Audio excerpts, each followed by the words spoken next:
We've got, this will be almost, I don't want to say the opposite, but a very sort of, maybe opposite in a multidimensional space version of the last presentation that I did for you, in which I stood up here and I talked and I have PowerPoint, and it seemed like it was somewhat organized and logical.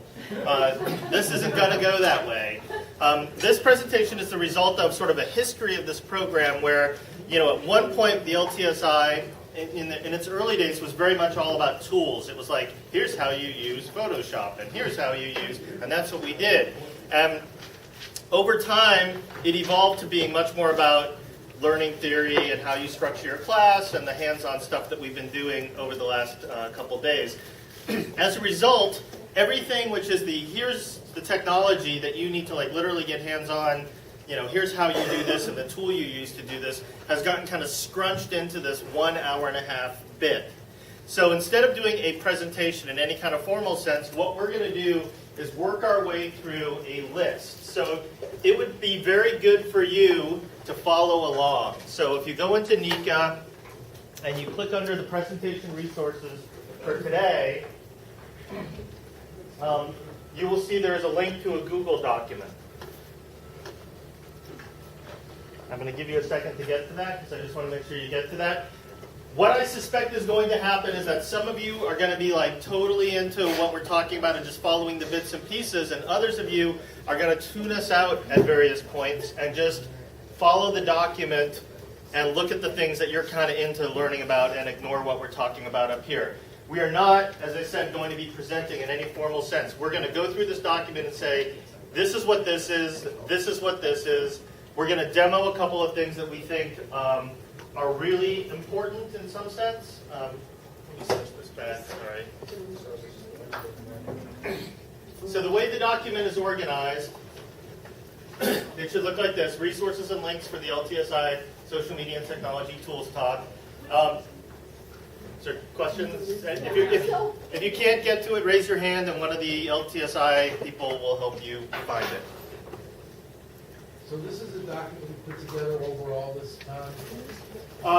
Yes, and it's also cribbed from another list that another guy put together, and we pulled things we liked and didn't like. And so, as you can see, if you're looking at it now, it just goes on and on and on and on. And what we did was, first of all, we put together two lists that we're going to talk about right here at the beginning, called the Just Works list and the App Comfortable list. What we did, the three of us, we said, let's look at our laptops. Let's look at what we do. What are the apps that we use most often? So let's spend a little time with you talking about those. And that's this list that's up at the top here. Then, what we did was took this list of organized sort of categories that we pulled from the link that's at the top of the document. We called it. Some of the language that describes what they are is actually not ours, so don't blame us for what's next to some of the words. And then what we did was we put little gold stars next to the apps that we thought were most useful. So if you are interested in that category, we would recommend you take a look at the things that have the gold stars first. Anything that is not gold starred, it's like buyer beware is the way I would put it. Some of those links may be dead. Some of them maybe ad kind of crap. All these apps come and go so often, it's really hard to kind of keep track of what's there or not. So we wanted to make sure we just kind of hit the big ones for you. So the plan today is we're going to go through those lists at the top, and then if we have time, we're going to hit the gold star items and just talk about what each of them is and why you might want to use it. Does that make sense? All right. So first off, are you on laptop? Okay. Andy. All right. My name is. Yeah. Hi, I'm Andy. So I'm going to start off with an application called Jing, which allows you to capture your computer screen and easily share it with other people. Now, there are paid applications like Camtasia that you can do this with that have a lot of power and can do a lot of things. Jing does these things really quickly and with very little effort on your part. So this is an example of one that I created for a class on how to use mesh headings in PubMed, right? So just something I needed to capture. And so I'm going to begin. See if I skip ahead, you'll see that the screen's moving and you're seeing my cursor move around. So all I did to do this was to download a free application.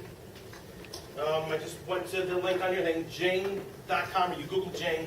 And if you notice in my screen, because I've got Jing running, I've got a little yellow sun in the right upper right-hand corner of the screen. And if I hover my mouse over that, I get the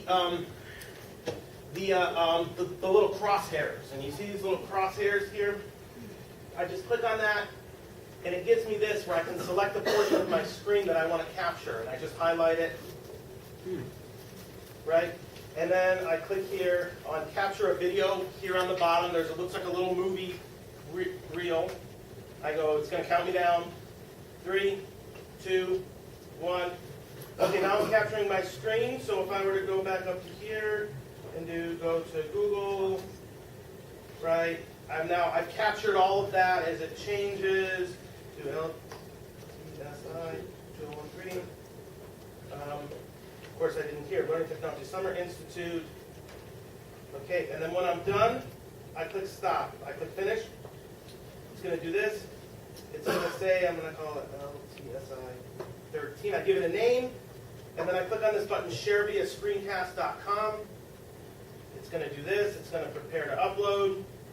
So I'm going to upload the file, and then it's going to be up on screencast.com where you've got a link, and you just put that link in your Nika site, ask your students to go watch it. They click on it, and they watch your thing. It's that simple. It's all free. I do view on screencast.com. Marty, any questions? Yeah. Number one, why do you want to do this? What's the difference between this and cutting and pasting a link? And what?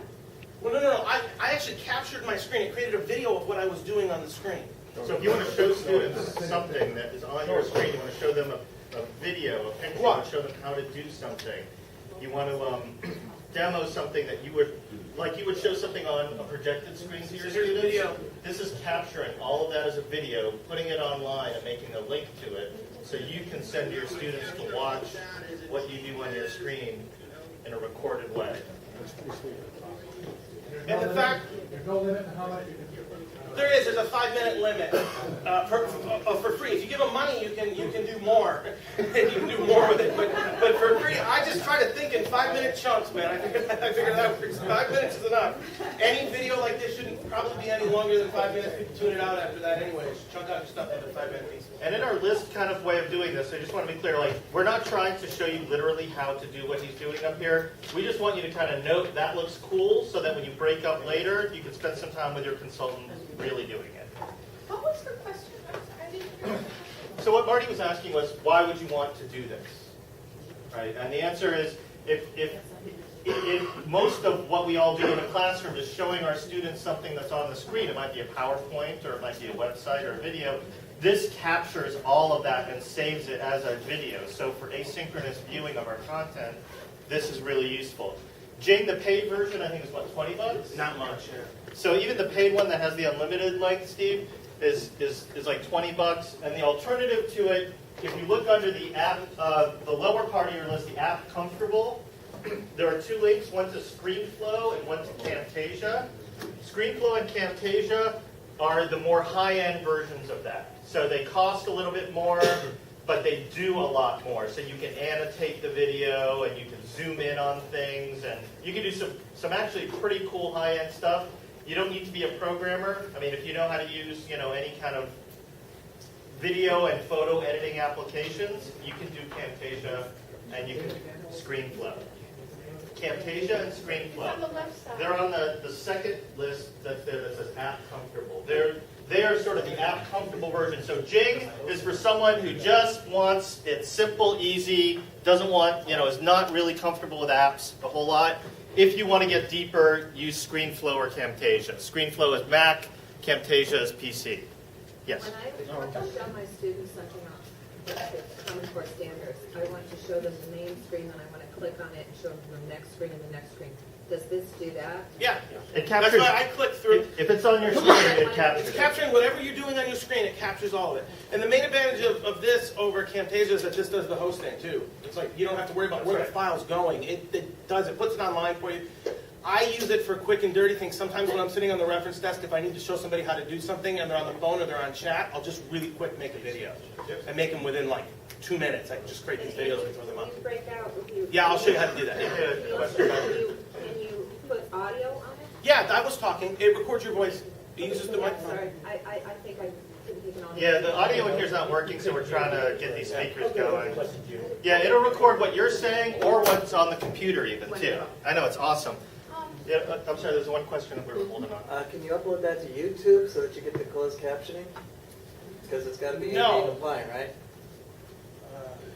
Yes and no. So you can save it, right? You can download it. You with can the Pro download it version. and save it and then re-upload And then upload it to YouTube. ScreenFlow, which is what I use, has an automatic YouTube upload built into it. Screencast-O-Matic does the same thing, and you get 15 minutes for free. It's a little clunkier, but you can do it through Okay, YouTube. that's very good. I'll write that down. Screencast-O-Matic. All right. Okay. This ADA compliance concern is making me really tentative and or nervous in terms of all the content I want to convey and making sure that any videos are closed captioned. So this is probably going to contradict what you're going to hear later when we have our panel on this, but I think you're better off putting up something than nothing. If you're going to let the ADA compliance prevent you from actually doing what your job's supposed to do, I think that's worse than just putting something up. So ideally, we would have everything closed captioned. We would have everything ADA compliant. Let's try to get as close as we can to that. YouTube does do automatic closed captioning, which is awesome. At Miami, and Gail can talk about this later, Gail's office and the folks over in Alt have actual software and people who will help you do closed captioning for your videos. And so you can take your videos over to their office. Is that right? That's right. I mean, Jason was talking to me about that yesterday. Matt was talking to me. Right? That's the thumbs up from Matt. So if you're letting ADA compliance concern you, go to Matt's office, go to the Alt people, and they'll hook you up. Okay. One more thing. Can you embed what you record into PowerPoint? Or is this more about capturing the PowerPoint and embedding it into the class? What would you use to narrate some PowerPoint? I think this is more about capturing PowerPoint to show the video of it. You could embed this in a PowerPoint theoretically, but it's tough for me to understand what would be a story in which you wanted to. I mean, I guess if you were, 15 minutes, too. I mean, there could be one. Yeah, you could, in theory. But there are other apps that we could do that would be better to embed. If you wanted to have a video or animation or something. You can embed a Screencast-O-Matic into your PowerPoint just like any other link, and so you click on it and it'll come up there. So yeah, I don't know. This is not exactly the same technology. This is Flash, isn't it?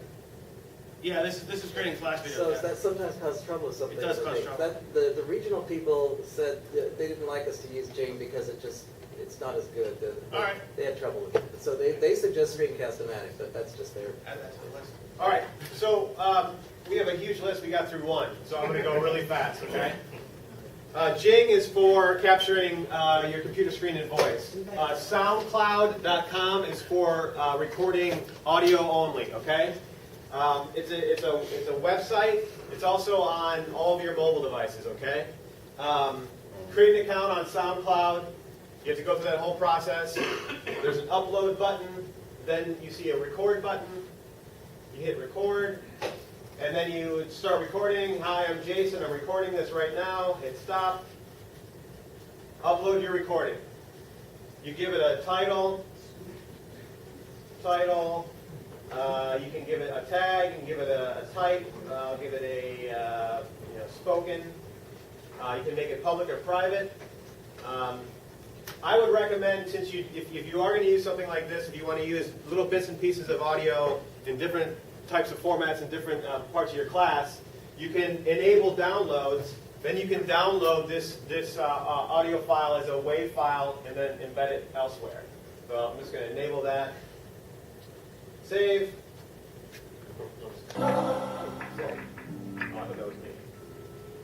Okay, so now if I hit play, record, and then you would start recording. Hi, I'm Jason. I'm recording this right now. Okay. So, yeah. Yes.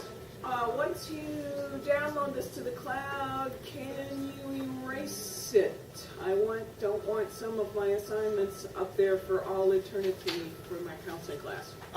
You can make it private and then only share those links with certain people. Can it make it go away at the end of the class after I finish grading it? Well, you can just hit the trash can there and it deletes. Even after you've saved it and all of that. Doesn't matter. Yeah, anytime. Just the same way with any cloud documents. Okay, If it's that's in all I need to know. your space, that's the button that makes it go away. Okay.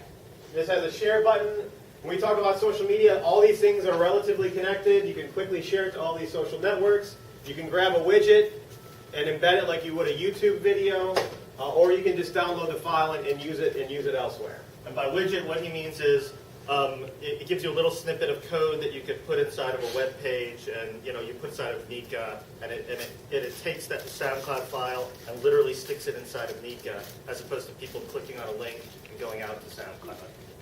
Yes, When sorry. we work with our gurus, will they tell us how to embed things into other things? Yes, yeah. So just tell your guru you want to know how to embed things for your Nika site. Yes. There was another question. I remember there was another hand. Did I miss? We good? All right. All right, so it's me again. Here, okay. I'm going to really quickly show you a service called Join Me. We've got on campus WebEx. You can do sort of video conferencing. With WebEx, though, you have to have everybody who wants to join your screen has to download a client. And sometimes that can be difficult to have happen. And if you just really want to do this quick off, like I showed you Jing, it's quick. Now Screencast-O-Matic looks like maybe a better solution. I won't check it out. I think it looks great. But I'm going to... So all I did was go to joinme.com, create a little account, and download a little thing. And what it does is when it launches, it's going to connect me. And see, I had to update, of course. That had to happen when I'm talking to three people. What it's going to do is it's going to generate a link. And all I have to do, if somebody wants to join me and have a synchronous video conferencing where somebody's watching what I'm doing, watching my screen at the same time that I'm doing it, is send them the link. So if I do share,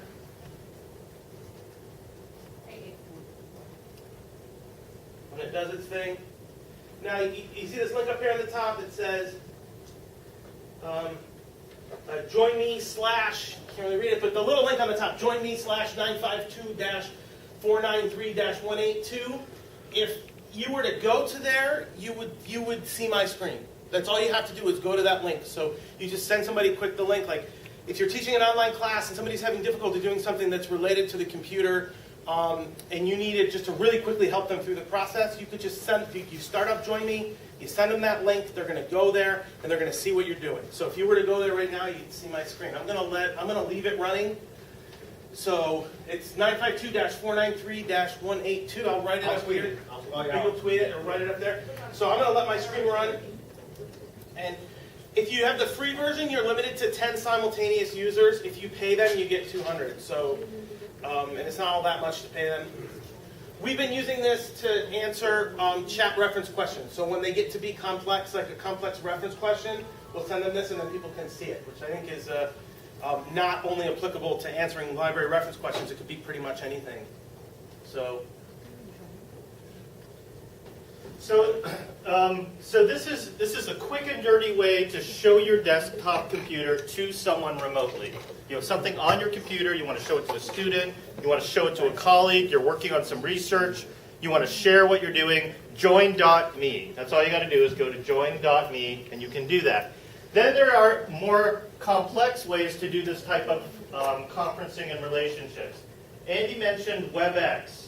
Miami University has a contract with WebEx. WebEx is a business level conferencing software platform. You could theoretically run your entire online class using WebEx. That could be your platform. We were talking, Mary Jane and I were talking yesterday about what is a platform. Platforms, right, are these sort of contexts, they're ecosystems for doing what you want to do. You can use Nika for an online class. You could use Google Docs for an online class. You could also use WebEx. So what WebEx is high-end video conferencing and desktop sharing. So if you go to WebEx, oh, one way, sorry. No, I think it's this one needs to Oh, there it came back. If you go to miamioh.webex.com, is that correct?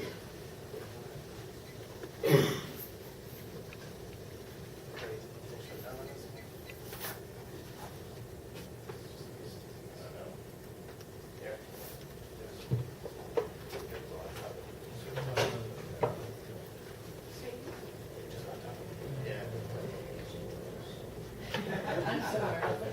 It's not coming back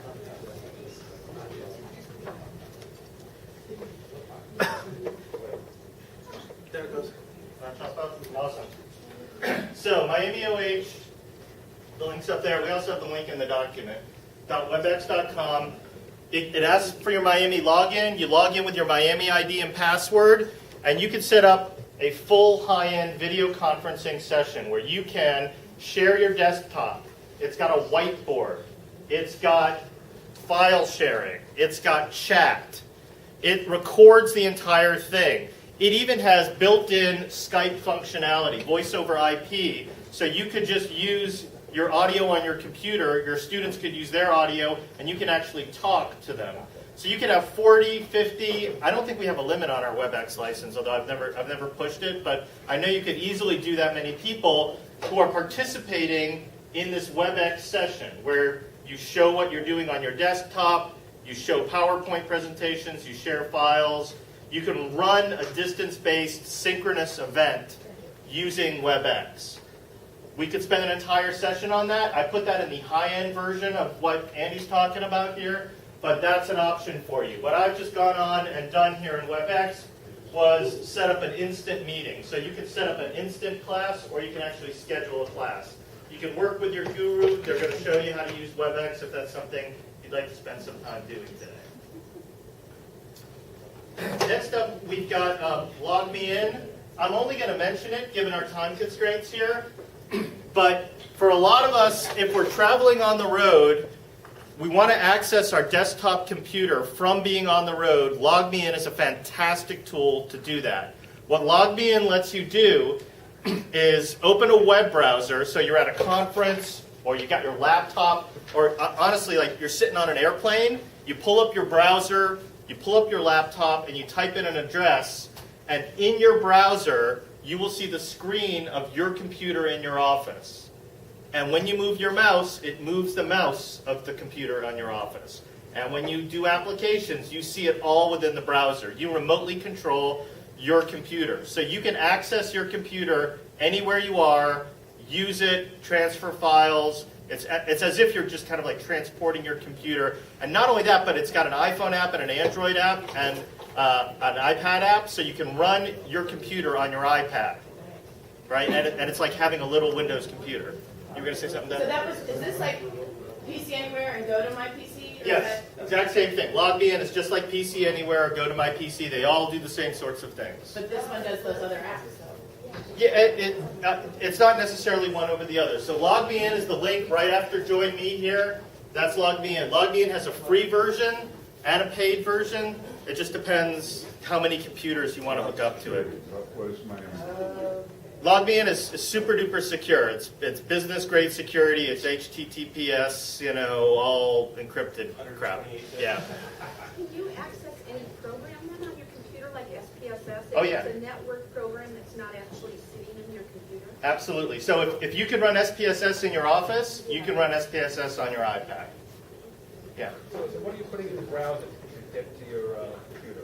What are you putting It's just an address. It's like a web address. It's specific to you. So when you put in MU Ohio or what no, so the way it would work would be, you would go to logmein.com, and there would be a login there. Yeah, and this isn't going to work for me because this actually is my office computer, so I'm not going to be able to do that. But you would go to the login page here. You would type your login, which I don't even have in 1Password here at the moment because I don't do it this way. But you would type it in, and then it will give you a list of computers that are your computers. it'll look something like this. So I've actually got the app running in here, so it's slightly different. But it gives you a list of your computers, like in this case, here's one of my computers, and you would just click on it and you would go to it, is how it would work. So, you know, that's all I can tell you until you actually set up an account, because what you type in is really specific to you. But you just type in a web address and it takes you to your computer. All right, next up. Who's up? It's me. Wunderlist. So we get a lot of questions about to-do lists. There are as many to-do lists out there as, there's a new one every day. Everyone's got their opinion about what the best to-do list is. I am not going to say that my choices are the best. They're just sort of the things I've been into. I was very into Remember the Milk for a while. That's actually a really handy one that I like. But lately, my to-do list of choice is Wunderlist. Do you guys use Wunderlist? I like Wunderlist quite a bit.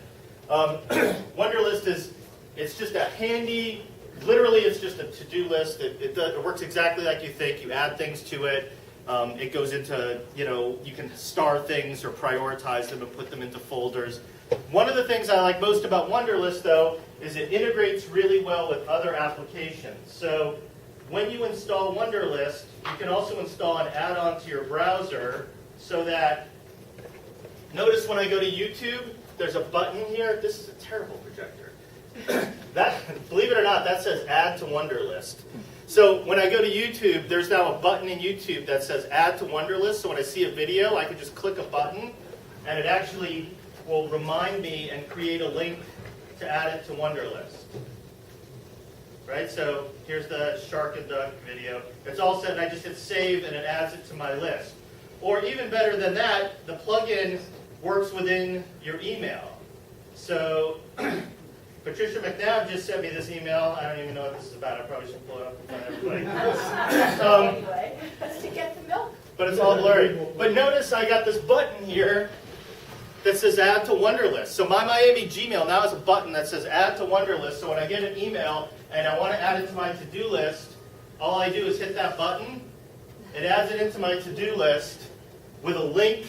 It puts a link to the Gmail email into my Wunderlist. And now when I open Wunderlist, say on my iPad or on my phone, I can actually click on it. It takes me right to that email, right in my to-do list. Awesome, isn't it?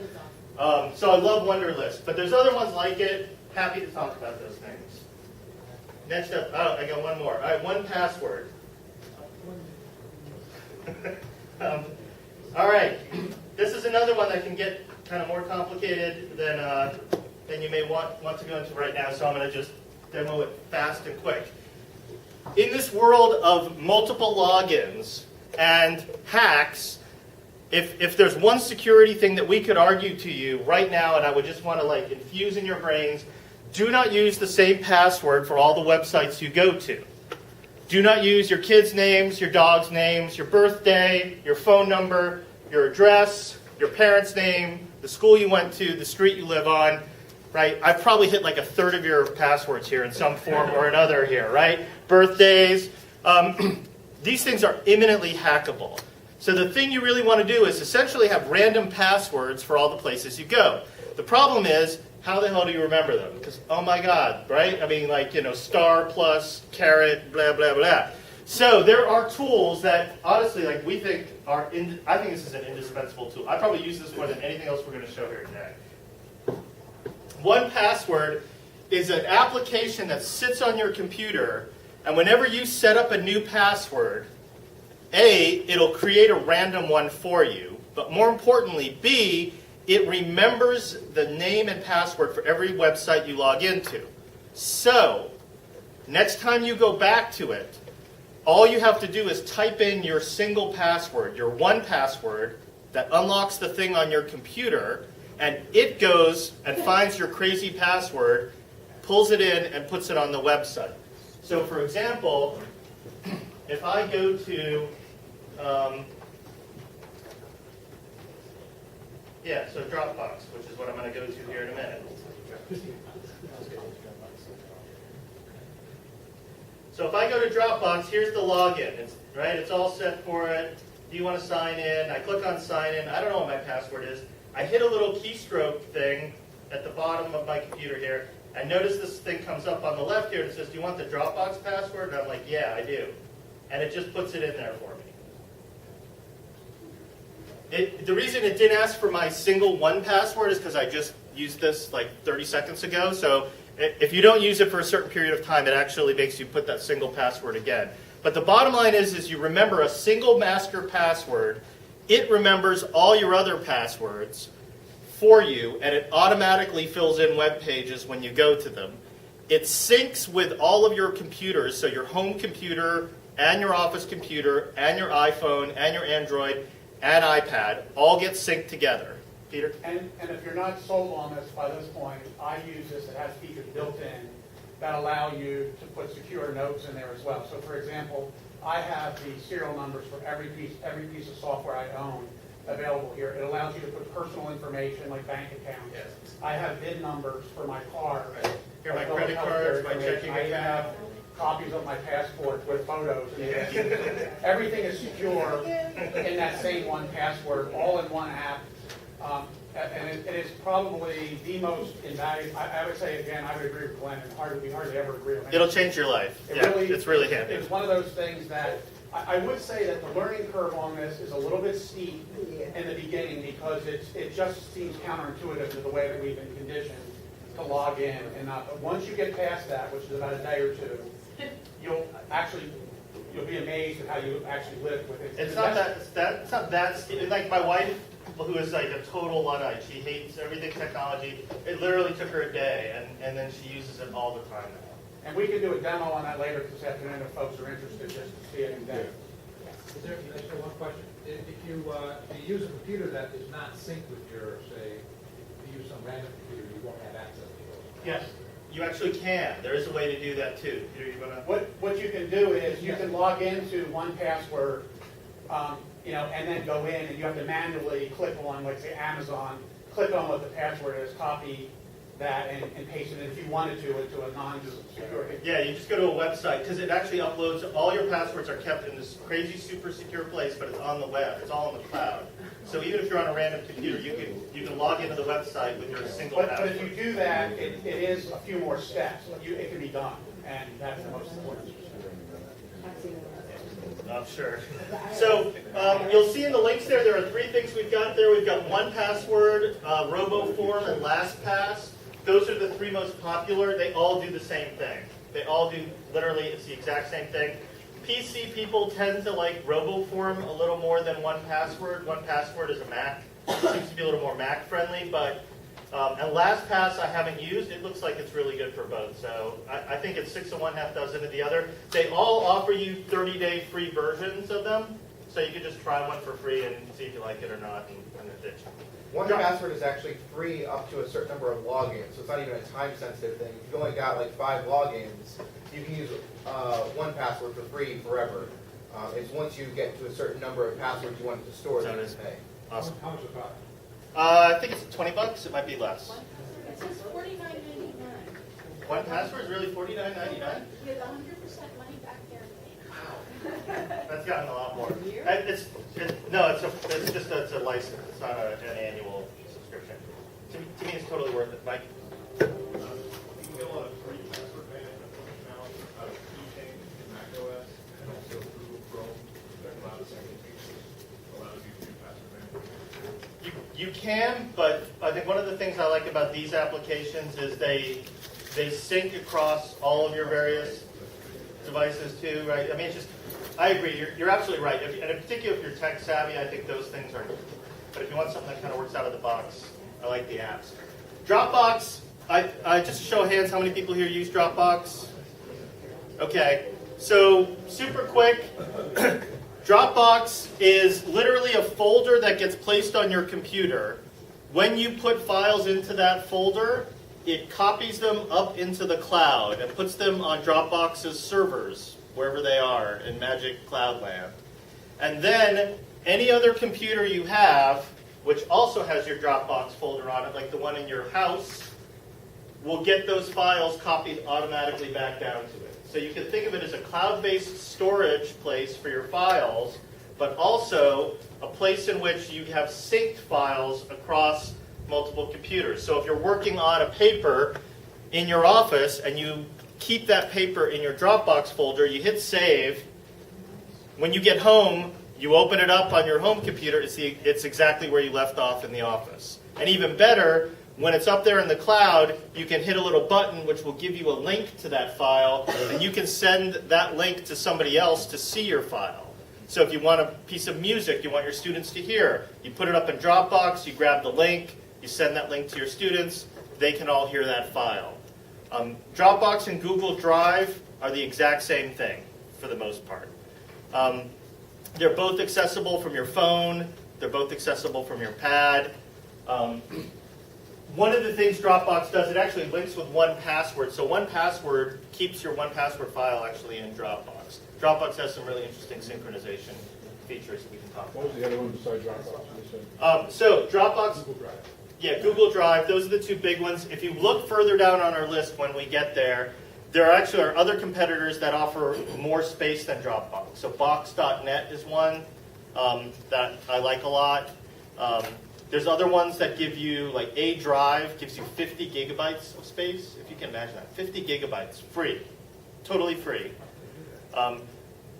And some of these cloud storage providers, you can think of them not only as a place to store your files, but what they also serve as is backups for your computer.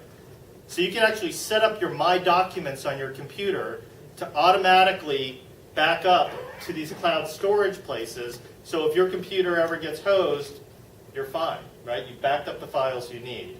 Or if you need to access your My Documents when you're on the road or you're not near your computer, if you're using something like Dropbox or Box or any of these other services, you can just go onto a computer at the Hilton, log into Dropbox, go into your My Documents, and access any of the files that you want. Okay, I'm gonna talk really quickly about an application called Evernote. It's a note-taking application.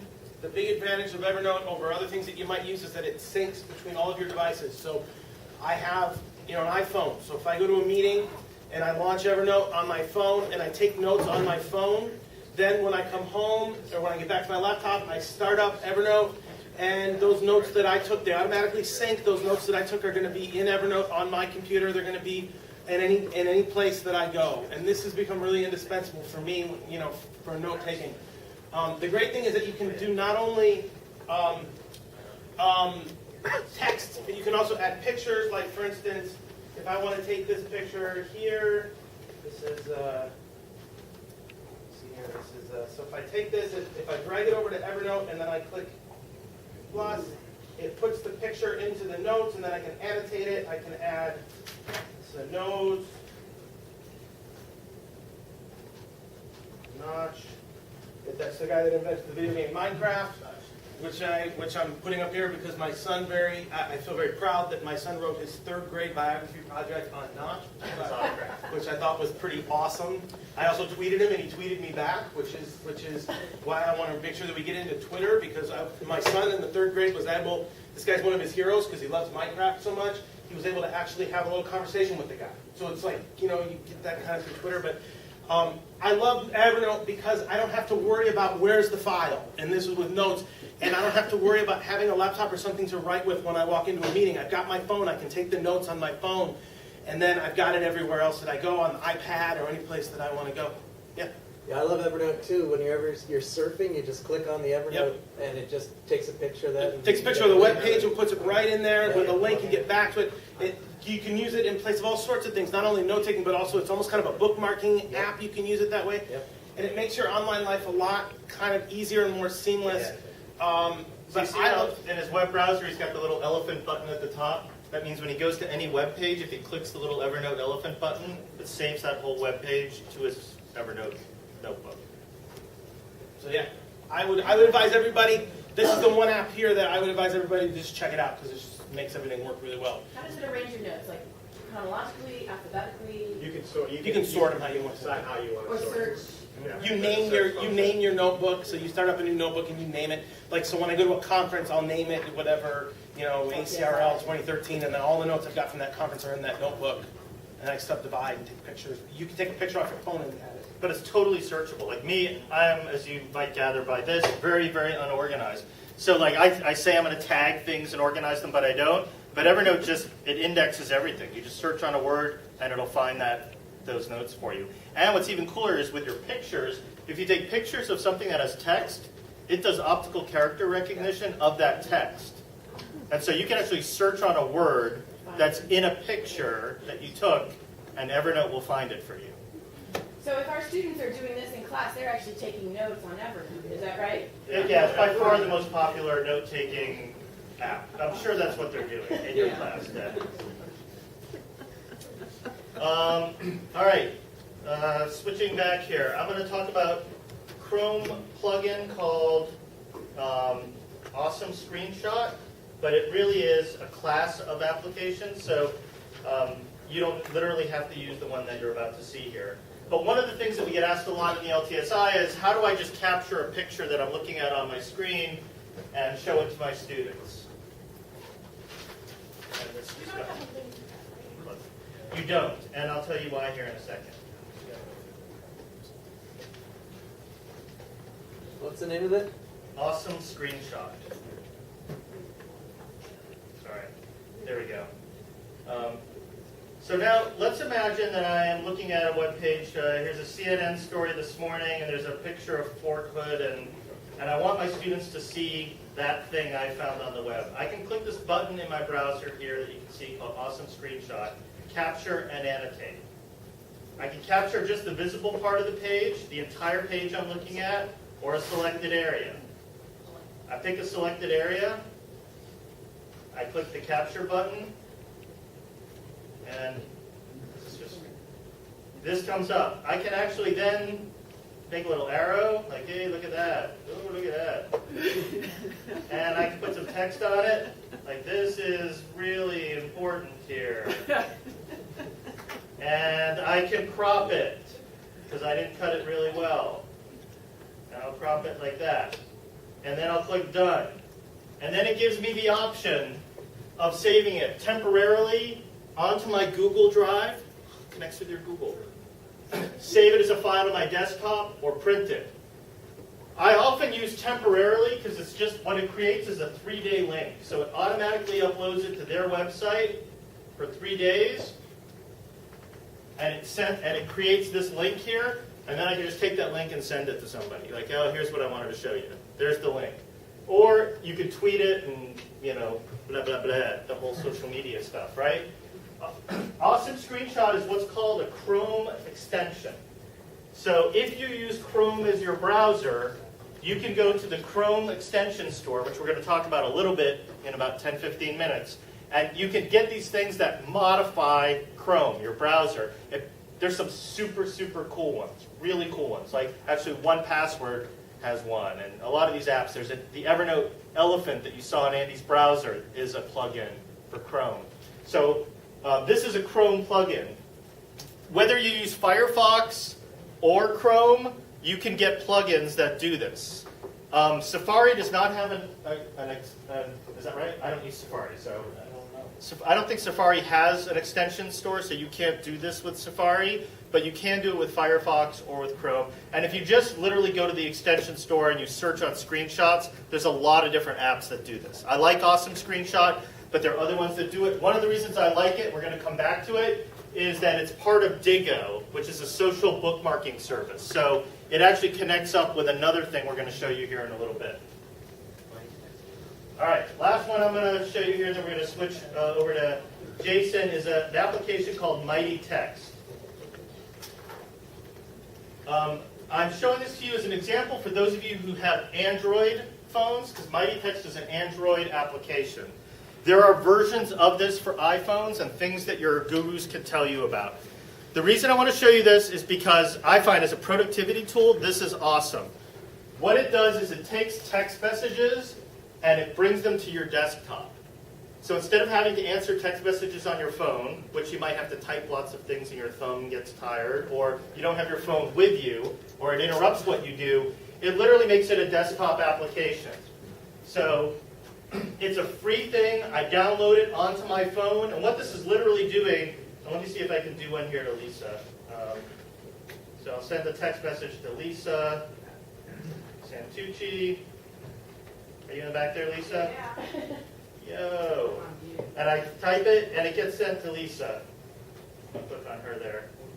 Hope there's nothing else in there. I was looking, I hope there's nothing we were saying that we don't want to show people. Invite Millard. You can say that. So, go ahead, can you text back to me, Lisa? So I'm typing this on my computer. What it's literally doing is going over the internet to my phone and sending it as a text message from my phone. So it only works if my phone's turned on. It's kind of like tethering my text message functionality on my phone to my computer, and it gives, and then what this does is it sort of pops up. Did you reply yet, Lisa? Okay. Refresh. It sometimes takes a minute. But when it connects back up again, I'll actually get a little announcement thing up at the top that says, no, I brought my little red scooter thingy in today. Thank you. Len, so, Oh yeah, see, this will pop up and interrupt whatever you're doing. oh, okay, that was my question. Yes, you don't need to refresh it or anything, it'll just come up. So you could be emailing, working on a document, and boom. Yeah. Yeah, I love Mighty Text. There's other things like it. Actually, iOS has a thing that works with Apple and iPhone that does a similar sort of thing, and your guru can tell you about it. You're up. Okay, so you might be wondering, how the hell do we keep track of all this stuff? How do we learn about all this stuff? Yeah, go ahead and go to my computer. I think we all have different ways that we go about learning about this type of information. Rarely do I actually use Google to search anything anymore. I have these apps that basically send information to me based on my interests, okay? I have my phone up here. I'm going to talk about two apps that I use on a day-to-day basis. The first is Zeit. I'm going to pull it up right now. Zeit, you create an account on Zeit. This is a mobile-only app, okay? So that was my question. This is mobile only? Yes. It works iOS, Windows Phone, Android, all of those, okay? How are we seeing your phone? Oh, this is Reflector. I know. I thought this was going to be the coolest part of the presentation today. But yeah, it's a software called Reflector for the Mac. You create an account. You basically say these are the types of things I'm interested in, such as arts and culture, business, film and TV. Then you can actually search for specific things like I'm interested in marathon running or barefoot running, which I'm not actually. I don't know why that's up there. Backpacking. So you create basically a personality based on your interest. Then you also connect it to Twitter. It has a really good artificial intelligence. So it sees who you follow on Twitter, what they're tweeting about, the articles that they're tweeting about, and then it basically builds. It finds really what it thinks is the best or the most pertinent or relevant article that you're not just one article, but several articles. And so it's coming from TechCrunch, Read Write Web, Boing Boing, and almost every one of these is pertinent to me. I mean, I come in here and I always find something that's useful for me. Okay, and then you can click on one of these titles here. It makes it really easy to read.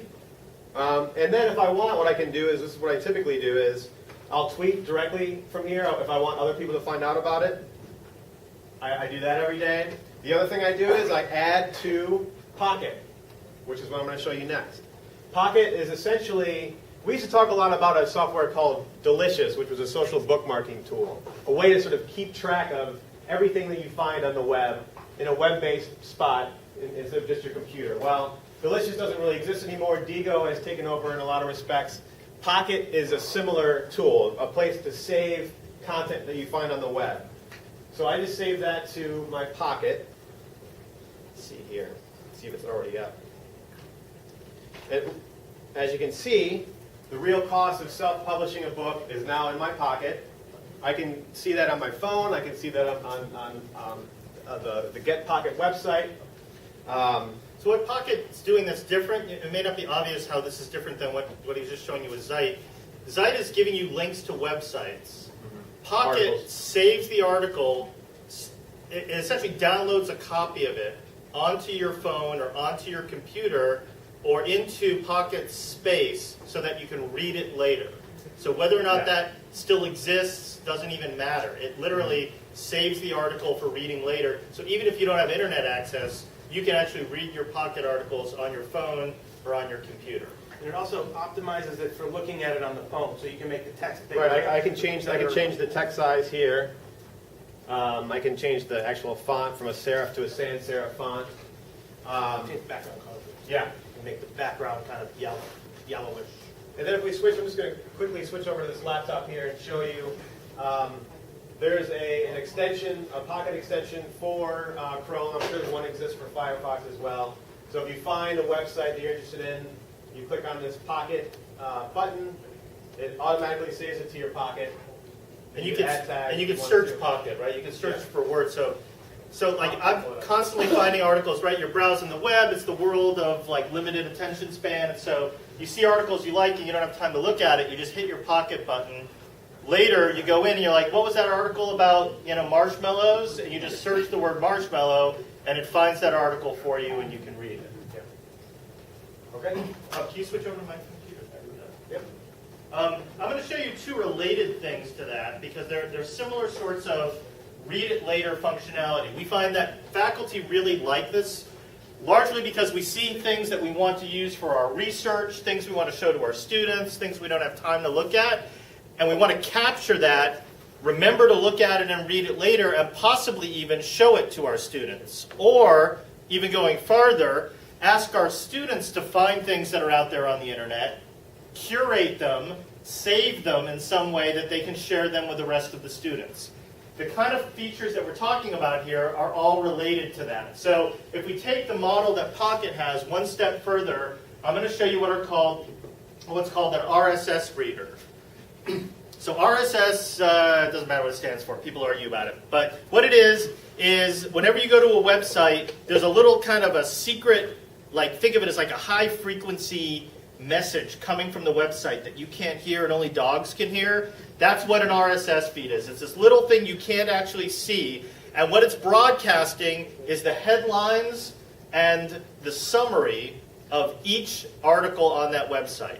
And almost every website out there has these RSS feeds. It's a thing that's built into web systems.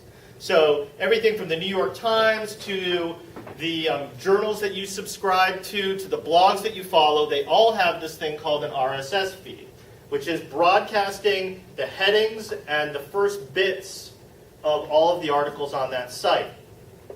Now, what you can do is subscribe to an RSS feed. And what that means is you want to collect those headlines to see whether or not you want to actually read those stories. And RSS readers are aggregators of RSS feeds. So let me describe what mine is, and it may help you here. So I teach social media marketing. So there's all these websites that talk about social media marketing that put up blog posts all the time, every day, every minute there's another article or more. I can't keep up with it. So what I do is I put them together into this RSS reader. And one way to think about this is it's kind of like a personalized newspaper. It takes the headlines from all the websites and blogs that you follow, and it puts them together like it's a newspaper. And then I can click on it, and I could save it, I could share it, I can read it, I can read this from my phone. And so you can think about this as a way of curating the internet. Right? It's amazingly powerful. So all the blogs that you read, all the websites you go to every day, you don't need to go to them. All you need to do is collect the RSS feeds, and your guru will show you how to do it. It's really crazy easy to do. Collect the RSS feeds, put them all together, and then you can just go to one thing every day and see all the headlines from all the things that you normally look at.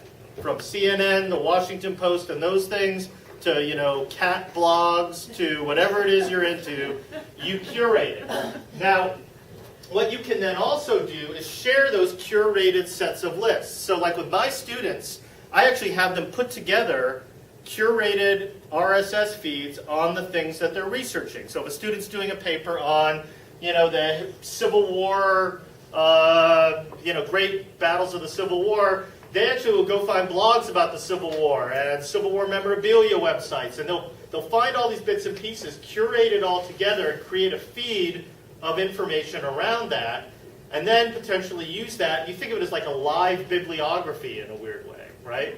So they can share that with other students, they can share that with you, and in many ways this is how I co-create content with my students. We're collectively building a live textbook on social media marketing. That's what this is a live textbook in some senses. Feedly is what I'm using here. Google Reader used to be the one I talked about, and then Google just announced they're going to close it. Bastards.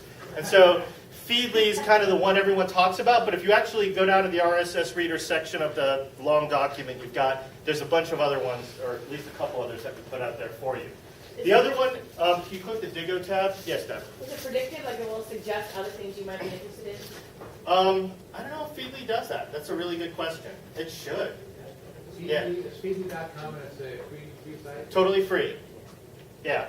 In fact, if you have a Google Reader site, Feedly will just import it because Google, they're trying to get all the Google people in.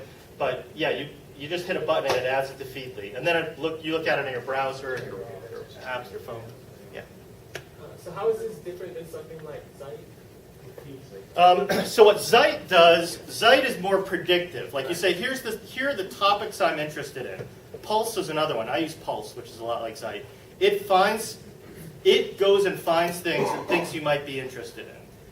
Feedly and RSS readers, you actually say, these are the websites I want to keep track of. And you literally tell it what to find. So that's the big difference. Otherwise, they're actually very, very similar. So the last thing that's in this category is what's called social bookmarking.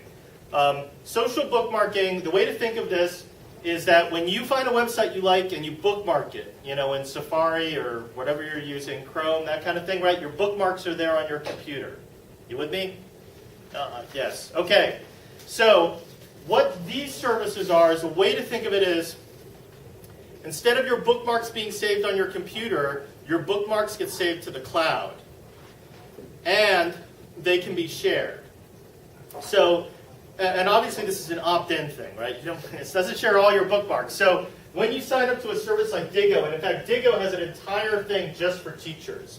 They're very proactive with education. So you can see it says Teacher Console. You can create, it has all these features to just register your students and close it down so it's not really public. And you can spend some time with your guru on this if you think this is interesting. But the idea is that whenever you find a website, kind of like I was talking about with Feedly, except Feedly bookmarks it and only you see it. This bookmarks it and it can be shared with other people. So it is about social bookmarking. That's the title, social bookmarking. And services like Digo let you do more than just bookmark. You can actually annotate. So if this is something that I've bookmarked within Digo, it has functionality. This is going to take longer than I want. But you can actually highlight things within an article with a highlighter and leave notes on it. And then when your students go look at the article, they actually see your highlighting and your notes. It saves the entire thing.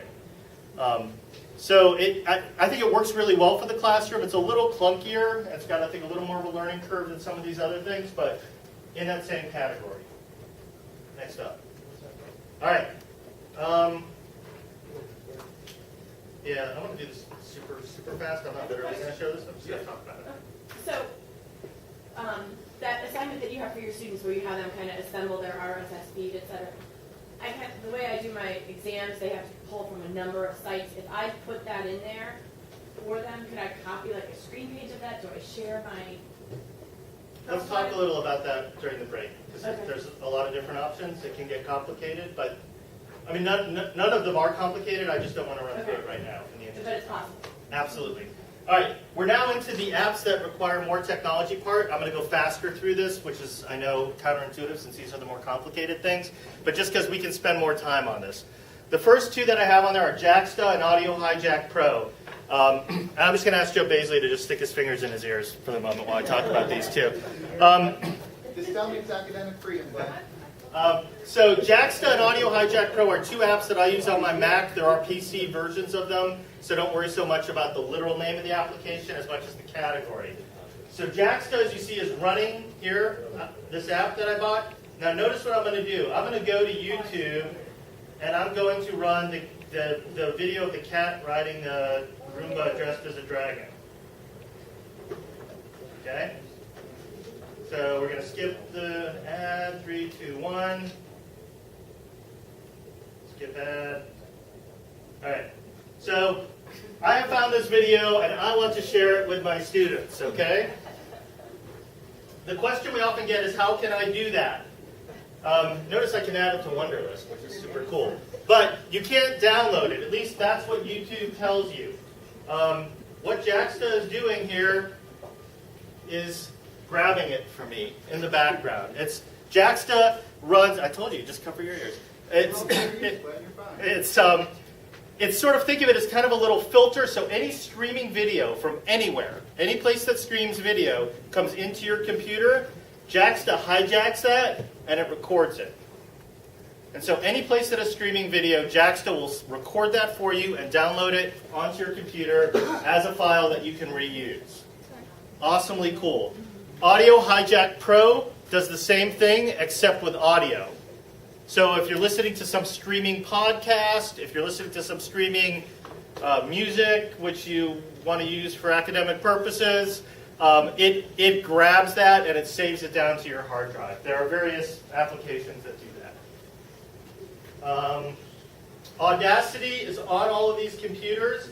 Audacity is the high-end version of what Jason showed you, of SoundCloud. So Audacity is a free application that does pretty complex audio editing. Like you can literally, mix waveforms and stretch time and do all sorts of amazingly complex and cool things. Last two things I'm going to show you on this list, and then we're going to go to Twitter, are both Gmail plugins. As we move to Gmail, one of the things that people have not been taking advantage of is that Gmail is actually highly customizable. And most of you, I suspect, are just using Gmail the way Miami rolled it out to you. You can actually add things into it and change it. For example, even within Google's functionality, like I'm going to send an email here to Lisa, and I'm going to be really mad at her. I'm going to say, you suck. I hate you. And I'm really mad. I set up this thing. Look what it says at the top here. Undo. I have 12 seconds to pull that back. You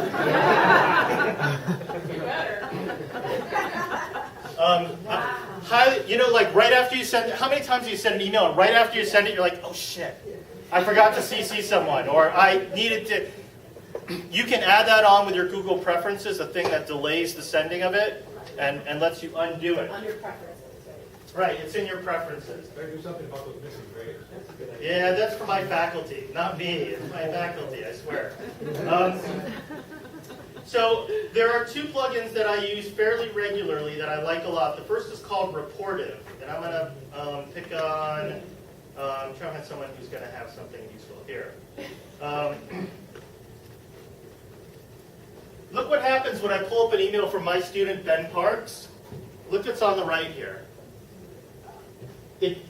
It shows me his picture, it gives me his Twitter handle, and I can click this button and automatically follow him. These are his most recent tweets. I can add him as a friend on Facebook, LinkedIn, Google Contacts, compose an email to him. Everyone that I get emails from, it does this for. So even like people who are not my students, I'm like trying to be really careful when I show up here. So let's see, who's like not at Miami here? Here's Rafael Fajardo. He's a professor at Denver. I get his picture. Like complete strangers, I'll see their pictures on that. It's called Reportive. It pulls it all from social media. It's a plugin, a free plugin to Gmail. The other one I use is Boomerang. What was the name of that? Reportive. It's on the list under App Comfortable, RAPP. There's a link to it. If I want to send an email to Lisa, and I want to say, you suck, I hate you, and I want to make it happen after I quit, I can now, with this plugin called Boomerang, I can click Send Later, and have the email get sent at some point in time in the future. You're out of the country. Right, exactly. And not only that, let's say I get an email, like I got this one from Patricia McNabb a moment ago, right? When I'm reading this email, where's my boomerang on?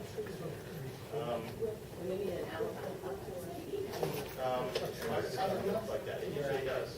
Let me try to find another email.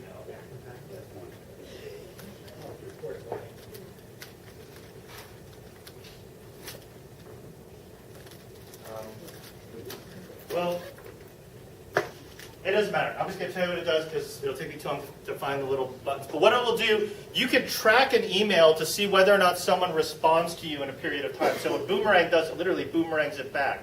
So when you send an email to someone, and you know, like for me, my to-do list are my emails. Like I send it to you, and then I wait for you to send it back to remember I need to do that. Boomerang, you can set it up so that if you don't respond in X days, it sends it back to me automatically and says that Mariana has not replied to my email. So it prompts me when people don't respond to my emails, which I find amazingly handy. And that one's called Boomerang.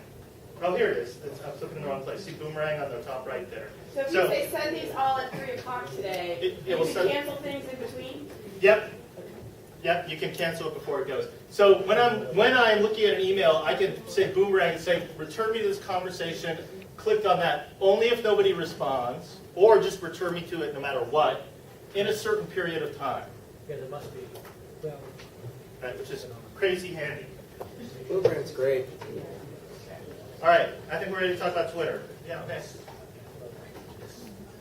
All right, we're probably going to take the rest of the time, close to the rest of the time, to talk about Twitter and the ways in which we can use Twitter in the classroom.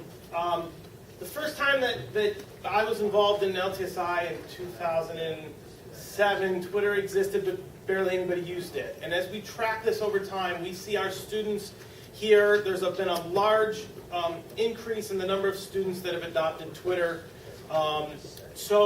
And I've never had a problem with people using Twitter for classroom purposes. So I'm going to talk about different ways in which this can be done. But first of all, a little bit basic. How many of you guys are on Twitter? We're getting actually a higher number. Every year it's more and more people are on Twitter, but I'm going to still go over the basics of how this kind of works. What you do is basically you send really quick 140 character little text messages and you follow other people. So this is my Twitter stream. Katie's been tweeting about stuff. She's right there. There are other people I follow. Most of them I don't know. A lot of these people are like technology reporters. I will guarantee you that in your field there are lots of people who are actively tweeting about that subject matter. Especially, marketing. There's got to be a million people that are tweeting about that. Really good people. What I do, this is what I do at the beginning of the semester, right? Is I create a list of people. You can create lists in Twitter, and I make my students. If they don't have Twitter accounts, I make them sign up for Twitter. They can just ignore it when the semester's done if they don't want to touch it ever again. And I've created a list here of people. This is my IMS 201 list. So that has, I kept it short. It's got 29 people, and they can, if they go to it, they go to this. It's just twitter.com/AndyRebel/IMS201AR. They go here and they've got a button that says follow, and they can follow all of these people with one click, so that they've got this list and they're following them. Then I ask my students to follow these. They find stories in here, and then I ask them to do things with that, to grab that story, read something they find interesting, and respond to it in a blog post or something like that. Sometimes they even respond back to these people. You can get into conversations with people. What this does is this gets content outside of the classroom into your students' sort of lives. So you're getting your course content. It's like the holy grail of teaching, right? To get your students, when they're not in the classroom, to be actively engaging in course material. And this gets it, they're already in Twitter. This stuff is getting your course content into their Twitter stream is what happens. So they're seeing things related to your course tweeted by other people outside of the class. I also have, for my class, a course hashtag. And students have to find stories online and tweet a certain number of them. Hashtag. I'll explain in a second. So a hashtag is, like it's basically it's the number sign and then something specific to the course. Our hashtag for LTSI here is LTSI 2013. Or is it LTSI 13? It's LTSI 13. What this does is it allows you to take the tweets and sort of, I can search for that. And then I can see all of them in one place. So when I search for LTSI 13, I see all the things that people have tweeted with LTSI 13. My hashtag for my course is IMS201AR. So so my students are tweeting things and they're giving it that hashtag. I'm going in and checking to see that they do that. They're all searching and seeing the things that their classmates are tweeting. So what we're doing is we're having a conversation about course-related material using Twitter, which is, for the most of them, a social media service that they're already using, but we're having a conversation about course material and times that we're not in class. So anybody else can obviously jump in at any time. We all use this a lot, and this is how I use it. Of course, I think Ken uses it a little bit more different. Yeah, so, It's all closed, like everything that you do, your lists are closed and. No, it's all public. Twitter is like standing on top of a building with a megaphone and screaming things out. there is no private Twitter. I mean, there kind of sort of is, but it is not its best use. So when you do in the classroom, whatever they're sharing is public. Yeah, but in some ways that's awesome. So like one of our faculty in IMS, he did a game in his game class. He was tweeting with the students, connecting them to industry people so they could ask them questions about their jobs. The hashtag he used for his class totally caught fire. It became a trending topic on Twitter. He had literally thousands and thousands of posts. They made T-shirts out of the hashtag IMS235 that people were selling because it became a public rallying cry around how people work in the industry. It's a longer story, but the point is it should be public. If you want to have a private conversation with your students, use email, use Nika. Have chats in WebEx or wherever you are. This is purely for public conversation. So I let my students follow me, and mine is a mix between, what's going on personally and what's going on professionally. And I always think about that when I'm posting something about, say, my third grader just got in touch with Marcus Person or whatever, how do you... You can create a second Twitter account. One can be professional, one can be personal. Yeah, you can have multiple personas, multiple Twitter accounts. Okay, I do that. Yeah, I have multiple ones. I don't do that. I'm just out there. My students get to know me over the course of the semester. Yeah, that's what I think. I keep it. I can have one account, and I'm cognizant of the fact that it is a public account, but I still want to be personable with my students. So if I see that they're talking about something that I relate to that's maybe outside of the class, I'll tweet back just to sort of build that sort of rapport in that space. That is a valuable space to sort of build that rapport in. Yeah, they know I can speak Valley Girl now, and so... Yeah. How long do the tweets stay up there, or is it permanent? They sort of fall off. They sort of fall off. If you search for it, you can most likely find it. Although it sort of falls off after a certain period of time. But there are people, and actually the Library of Congress included, that are archiving everything that's ever been tweeted. Yeah. So it never disappears. I will say to Deb's point, and I'll get to you in a moment, Irene, I think this is important. We're not going to talk about Facebook today. We're not going to talk about a lot of things because we're running out of time, so we're going to talk some more later. But I think I speak for us here, but you guys jump in, or anyone else from the LTSI, anyone jump in. But that public-private thing, I think that's where Facebook gets really messy. And that's why I stay off of Facebook for my classes. I don't find Facebook to be...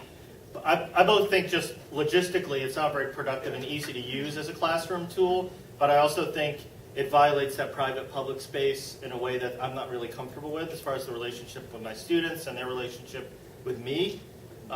Everyone has their own rules for that. Actually, if a student wants to friend me on Facebook, I usually accept it because I don't put things on Facebook.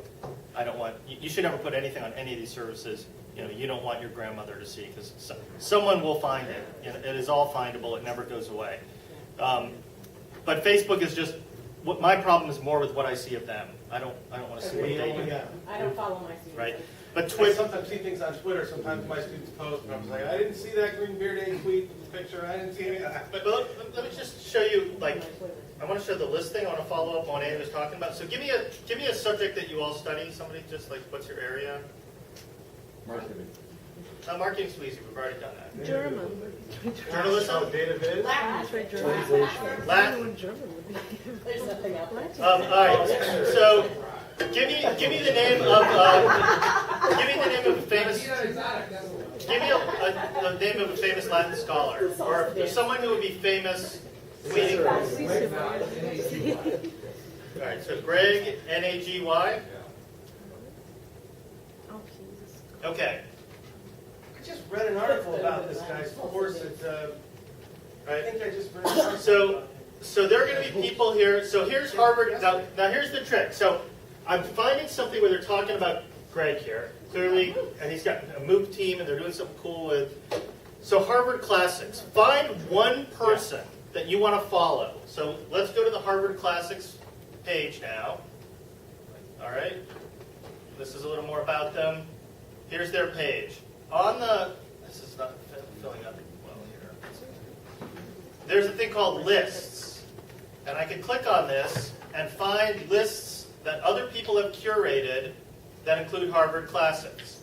So now here's a set of lists here's someone who's made classics. People who tweet classic stuff, but not necessarily all the time. Let's take a look at that one. There's 208 people on that list. Now, I've got a Twitter list about the classics. Folks who are interested in that. And these are things posted, how long ago are these? 2 minutes ago, 3 minutes ago, 5 minutes ago, 6 minutes ago. The classics, right?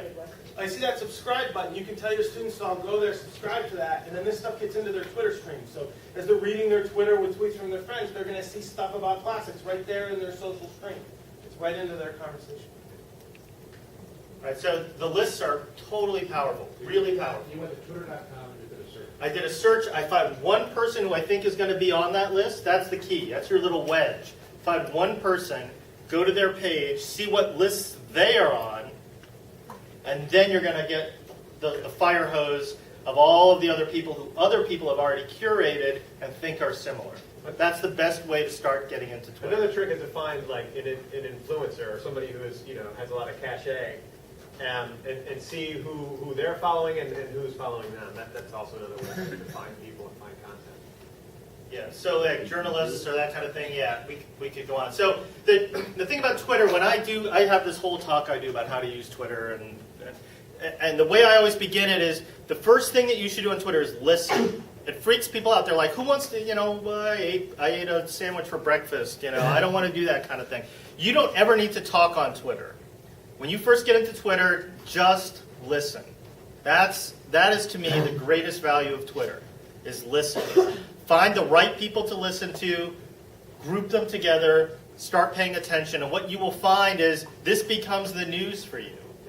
This and Reddit are pretty much where I follow everything that's happening in the world. I mean, everything breaks on Twitter before it breaks anywhere else, and if you just kind of group things and organize them, the problem is Twitter is just like this massive, it's not even a river of information, right? It's this fast-moving ocean, and so it's constantly going. And the trick, there's this great quote, I mentioned Clay Shirky at my opening presentation, one of my favorite quotes.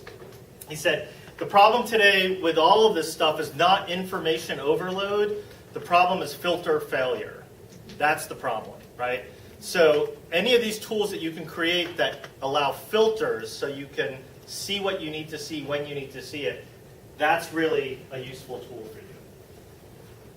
Anything else you want to add about Twitter? All right, we've got like 5 minutes and a lot of other things we're going to talk about. Yeah. Did you talk about creating a hashtag if we want to do this for our courses? You just start typing, you just type it. You just make it. Hashtags are called it's a folksonomy. You just make them up. You make up whatever hashtag you want. Just make sure all the students are using the same one. So you give them the hashtag and just tell them to add that to all of their tweets, and then you can just search for that, and then you see everything that your class is tweeting. You may want to search on that hashtag to see if it's not being used elsewhere in a different context. That might just make sure it comes up blank. Yeah, you don't want to use. Yeah. We have one. LTSI has. Yeah. We've been tweeting on it a little bit. Yeah. Irene, I know you had a question It before. doesn't matter, but actually, I think it's pertinent to what you were just saying. So I would like to have my students start following. I want them to follow authors, but I'd like to use those tweets in class. So can they will get different authors sending them tweets. can they copy those tweets or somehow send them on to the course hashtag? So if you click on more here, next to it, if you're in Twitter, so I'm clicking on more, notice the option comes up to email the tweet or embed the tweet, and so that literally will create a unique link that only brings up that tweet. And then you can put that tweet literally, you were just asking about embedding, right? You could embed that tweet physically in one of your Nika sites where you literally see the tweet kind of called out, like you sometimes see on So I websites. want everyone, every class period, to post one tweet they received from an author, and then we can discuss them in class. Yeah. So they I can do that. Yeah, you absolutely can do this. This creates a unique link to the tweet. Thank you. Other Twitter questions? Yes? I have a question. So are you able to see all of your students' tweets if they're following you, so you can see everything? Like if they tweet 100 times a day, you're going to see 100 things. Yes, you can actually see tweets whether or not they're following you. That's the thing about Twitter. Okay. But yes. So you're going to have to filter to figure out what's about. Can you speak louder, please? I'm sorry. The question was, can you see your students' tweets no matter what they tweet? And if they do, is it a problem that they're constantly tweeting and you're going to have lots of noise? Right. Absolutely. So Twitter, where it works best, because Twitter is, like I said, it's this constant stream of crap, right? I mean, it's just constant. So if you want to have like a more contained conversation, Twitter is not a good place for that. Just because it is constantly moving and it's a lot of noise. Twitter is good for sort of a quick hit and miss. So you can make a Twitter list of all of your students, and then when you click on that list in Twitter, it concatenates all of their tweets into like one stream. But with 30 students who are tweeting a lot, you can have hundreds and hundreds of tweets a day, and you may miss something. So if you want a more contained conversation, that's where like a forum and discussion board is a little better because it has a little more history, it's a little more contained. So, right tool for the right job kind of thing. Do you ever get a student who asks you a question about, like they tweet you a question about class instead of emailing you and you miss it, so. Sometimes that happens, yeah. So you have to be clear with them on how to get you, if it's Right. a question about class, use this format. Yeah, absolutely. You need to let them know if you tweet to me, I may miss it. Right. And so you may want to. But where Twitter's good, so here's an example, like Rosemary Ward uses Twitter in her classroom where they're tweeting live questions while class is going on. So she pulls up the Twitter list. The Twitter list is up here, and she's lecturing and doing her thing, and then she gets questions from the students, and they can actually see each other's questions. Some of them answer other questions live, so she doesn't even answer them. That's where that kind of thing is really useful for question and answer. I suppose you could do the same thing if you're online. You could have them tweet while they're watching your presentation, right? And Yeah. that would create the same sort of effect. Absolutely, right? It's a live interchange of and that live, synchronous nature of it gets played out. Great idea. Yeah, and you see the "This sucks, I hate you" right there. So that's Great. All right. So there's a bunch of other things gold starred, and we're barely scratching the surface. I want to talk about a couple of them with you now. When we have the whatever you want session later today, one of the options you'll have is to come back in here, and we're going to continue going through this list and hit all the ones that we missed. And so we'll be able to spend more time on those. Some of them we did want to make sure we mentioned, and I'm just going to say what they are, and we can talk about them with your people. Ustream, USTREAM, is a live video streaming app that you can get for your phone, or actually it'll work on your computer as well, or your iPad. It lets you do live video streaming potentially, to anyone, right, but to your students, right? So, you're at, Mary Jane is actually in Haiti, doing something with her research.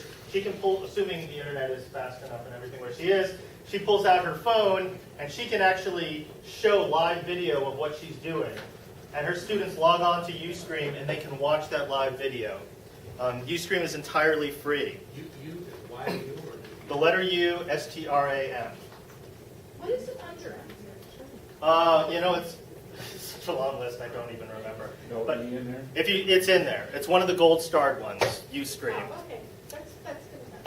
Aviary, A-V-I-R-Y. Aviary is one of the, if you look at the gold stars next to Aviary, there's a couple other ones like it. It's image editing. Like you want to do Photoshop stuff like cropping and making it black and white, doing filters and that kind of thing. Aviary is a free web-based tool that does photo editing. You don't need any software. It runs in your browser. That is, it runs in Internet Explorer, whatever you're using, and you just open it and you just follow what it says. It's really point and click. And you can edit your pictures, and you can upload your pictures and do that type of thing. I know. Hold on. Poll everywhere. Can you pull that one up really quick? Because that's one you all asked for. I know. We started 5 minutes late. Poll everywhere is something you all asked for in your survey. We wanted to talk a little about. Again, your guru can help you. Poll everywhere is not coming up here. You gotta switch the laptop here. Poll everywhere lets you do live voting and polling with your students in the classroom. It's a free tool. They have an education license thing, in fact, that lets you get a little more than the free. You get a little more functionality than the average bear gets if you show them that you're a professor, a teacher. But what it lets you do is the black thing.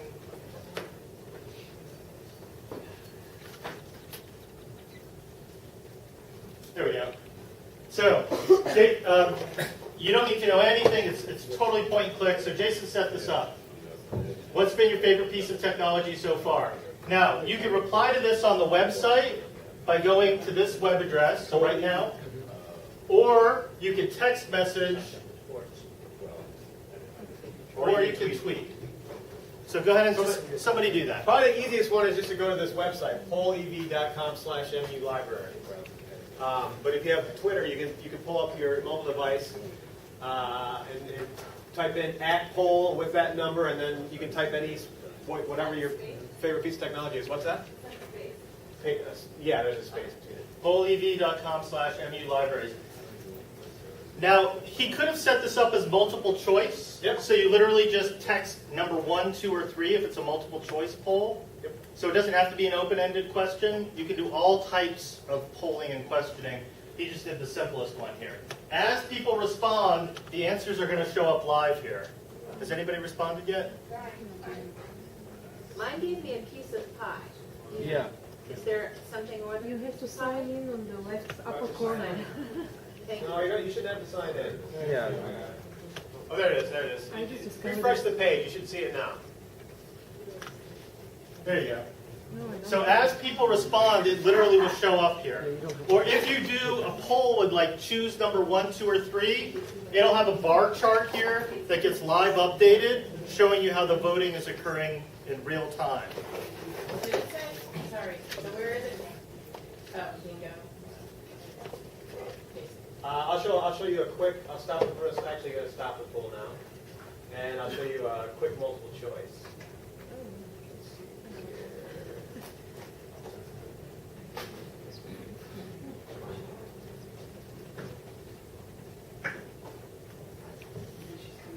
Okay, which entity can exist without the other? World Wide Web or the Internet? This is a test. This is a test now. Again, you can go to the same website. If you refresh the page, you're going to see a different question. So refresh the page on your browser, and somebody vote here so we see. This will happen live as you all are voting. And what's even cool is, see it says download a slide? It actually gives you a little bit of code that you can pull into a PowerPoint presentation. And all this, as a live document, can be in your PowerPoint presentation. So as you're doing your PowerPoint, people can vote on things during a live presentation, and you see live updating of it. So it's free up to, I think you can have up to 40 people voting on something at a time. After that, you'll have to get some sort of account. Our library has an account. So. Can we go through the library to get that? No. Sorry. You can. The free account's good enough for what you want to do. Yeah. The free account will do everything you want to do in the classroom. And if you ask for the education account, you can get even more. But you don't need to use someone else's account. You're good. We're going to do an old-fashioned poll. How many people need a bathroom break? Okay, 28090. All right, so let's do that. I just want to say 69% of you, not correct. So we need to talk about that. So our advice about how to keep going here is A, take the list that we had for this site, look at the gold star ones, and experiment. Just click on them and read what they do. B, hang out for our session later on this afternoon and we'll go through the rest of these with you.